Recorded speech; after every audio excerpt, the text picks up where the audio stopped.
शाम का समय था।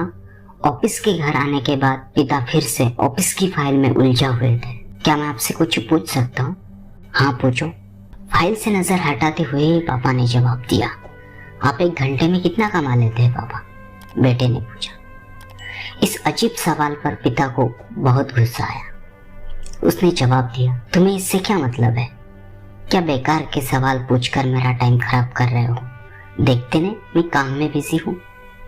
पापा मैं बस जानना चाहता हूँ, प्लीज बताइए ना, आप एक घंटे में कितना कमा लेते हैं?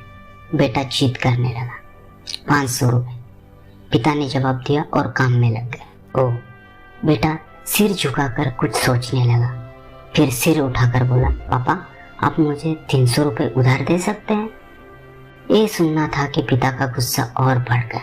वो बेटे को झिड़कते हुए बोले, अच्छा तुम इसलिए मुझसे मेरी सैलरी पूछ रहे थे? तुम्हें खिलौने या कोई फालतू सी चीज खरीदनी है?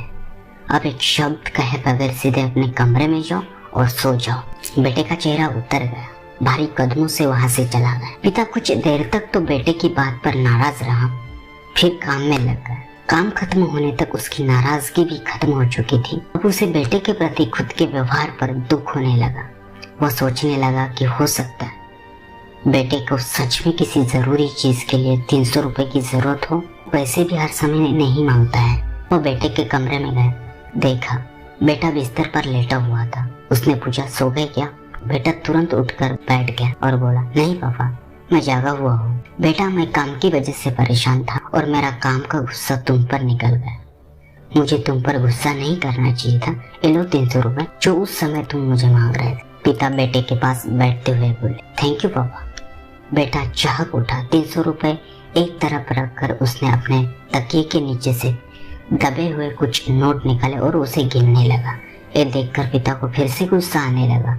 वो गुस्से में बोला, जब तुम्हारे पास पहले से ही पैसे थे तो तुम और पैसे क्यों मांग रहे थे? क्योंकि मेरे पास पूरे पैसे नहीं थे, पर अब है। बेटे ने मासूमियत से जवाब दिया, पापा ये लीजिए 500 रुपए। क्या इससे मैं आपका एक घंटा खरीद सकता हूँ? प्लीज कल आप जल्दी घर आ जाना, मैं आपके साथ डिनर करना चाहता हूँ।